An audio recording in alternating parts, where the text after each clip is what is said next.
Good evening. My name is Ben Foltran, and this is the Groundview. This week, I had the opportunity to interview Representative candidate Isaac Powers and discuss his message of Pride Comes Before Fall. I had a great time chatting, and I hope you enjoy it just as much as I did on this segment of the Groundview.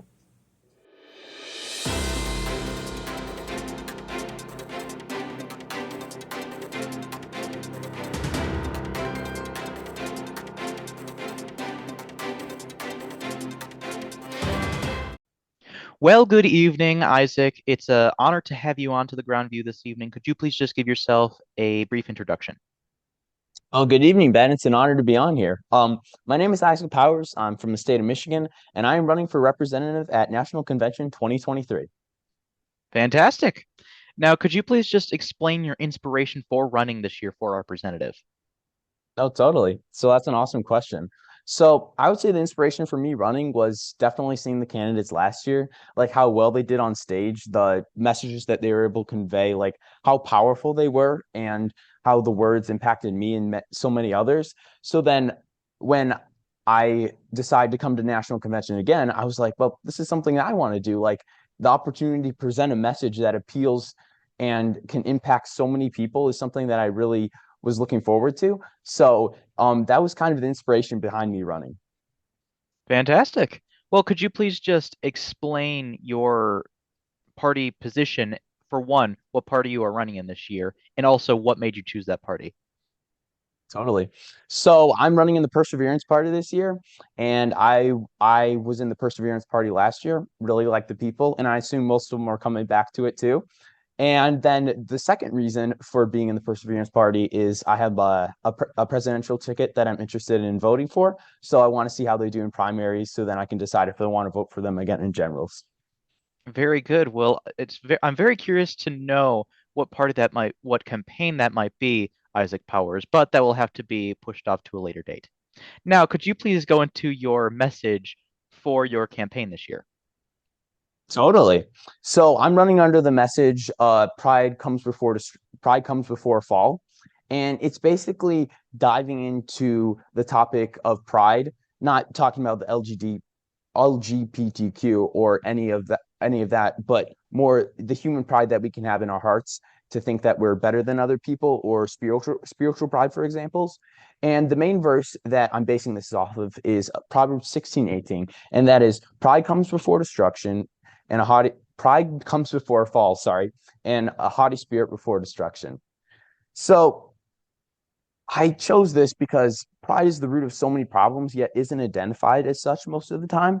And I think if we can just bring to light the problems that pride can cause, then we can help so many people. So um, I kind of began this journey to looking into this topic a couple months ago. So I was praying about running, and then I was thinking about what I would want to run on. And I was reading the Screw Tape Letters at the time.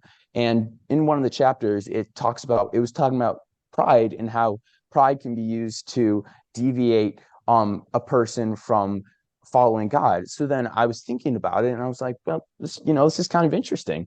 So then I looked into it, and I found several more verses, such as James 4:6, and it says, but he gives more grace. Therefore, it says, God opposes the proud, but gives grace to the humble.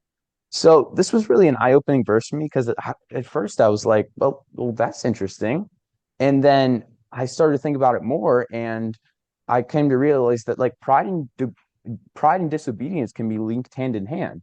Like, say your parents tell you not to eat a cookie before dinner, and you think, well, a cookie before dinner, that'll be fine. I'm not going to lose my appetite or anything. And you do it, and then uh, bad consequences happen because of it. And it was because you thought you were superior to your parents' authority. So, and that is a result of pride. And the best definition of pride that I could find was a high or inordinate opinion of one's own dignity, importance, merit, or superiority, whether as cherished in the mind or displayed in bearing, conduct, etc. And there's a couple more verses that I like to highlight when I'm talking about this topic. And another one of those is 1 Peter 5:6. And it is, humble yourselves, therefore, under the mighty hand of God, so at the proper time he may exalt you. So I also, when I was thinking about this, I also was thinking that, like, how can you love your neighbor as yourself when you think you're superior to them? Like, God calls us to love our neighbor as ourselves, and how can we do that if we're thinking, well, they're less than us? So then we're coming from a position of just dominance and not thinking about them as ourselves.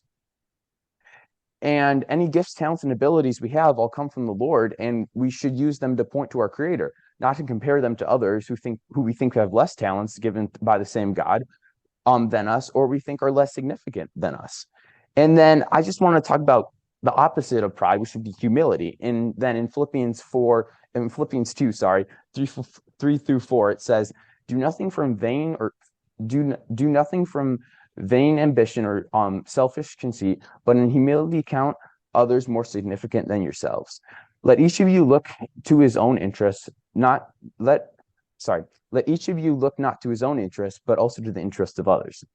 So putting others first is the basic premise of humility, killing selfishness and replacing with selflessness, which is the opposite of pride. So that's basically an overview of my message. It isn't fully formatted yet, but that's basically the general overview. Fantastic. Well, that is a very good issue to cover for your message this year. Now, could you please just explain the real life application of this message that we can actually add to our day-to-day lives? Right. So I think it really comes down to personal interactions, like especially with the presidential issue that we're talking about is homelessness. And if you're going up to a homeless person with the notion of, oh, you're less than me because you don't have a house, you're so poor and I'm so much greater than you, then how can you really show them the love of Christ when you're coming in with this presupposition that they're less than you? You know, we're all created in God's image, and when you're ministering to someone, you have to realize that they are the same as you, and God loves them just as much as he does you. Amazing. It's very important for all messages for you to be able to actually apply them into your life, because, of course, what's the point of it if you can't do that? Now, to take a bit of a different turn, could you please just just talk about a memory from Teen Pact that sticks out to you as special from any event that you've attended? Okay, yeah, this is an awesome question. So, I attended Venture in 2022, so last September, and we had our cabin name as Riot. And Riot was a group of amazing young guys, and we were kind of the underdogs of the whole event. You know, no one really expected us to win much. But then the kind of like the chief event of the whole week was like this mud run. And like I said, we were the underdogs, so no one expected us to win. But we had bonded so well and we had developed such a good sense of camaraderie and teamwork that we actually won that mud run and beat a lot of teams that, would seem that they would be the ones to win, but then we beat them because of our camaraderie and teamwork. So I think honestly, that was one of the greatest memories I've ever had from a Team Pack event. Amazing. Venture, I've heard a lot of good things about it. I've never been there, but I hope to go there this year.